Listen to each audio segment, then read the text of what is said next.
Still about another 45 minutes of red flag warning. The air is very dry, especially the farther inland you are. The humidity is rising near the coast and in the lower valley, but the dry air eventually taking over everywhere this evening and tonight. So the breezes are still up right now. Red flag warning until 6. Remember, fires could spread quickly if they get started. The air is very dry and conditions are warm across the area. So again, basically don't do any burning. It's not good out there.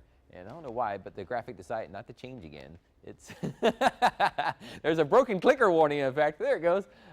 Temperature is around 93 right now in McAllen. We've dropped back from 90 to 89 in Weslaco, and it was 92 in Harlingen about an hour ago, and temperatures are cooling off in some areas. But a cold front is ready to move through this evening. Even though the winds are kind of already from the north, the front is still kind of hanging back a bit. There's kind of a push of some dry air ahead of it, but you see the wind still a little breezy in the lower valley, 23 the sustained wind in Harlingen.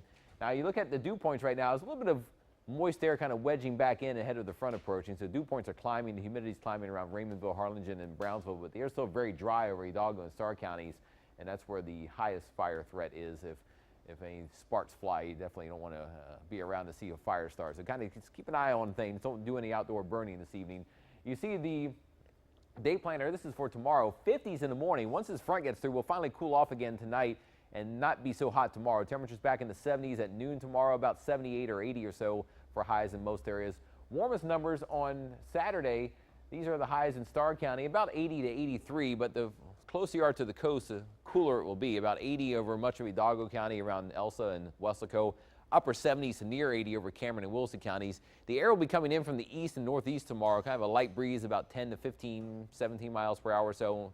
With the air coming off the Gulf, keeps the coastal areas and lower valley a little bit cooler. Across Texas, chilliest of air way to the north is 46 in Amarillo, but the cold stuff is way up to the north, not able to come down here, but enough cool air, just enough to get temperatures down some tomorrow through tomorrow night. Now, future track shows the cold front moving through early this evening. It's not going to be like a big difference outside. There are no clouds with it, no showers or anything. Cooler weather kind of settles in tonight and tomorrow, and lots of sunshine all day on Saturday. By Sunday, though, the clouds start to thicken up in the morning as the warm air comes back, so you'll probably wake up to a lot of gray skies on Sunday, maybe even a sprinkle or two. I think the clouds will break up some by afternoon as temperatures rise into the 80s.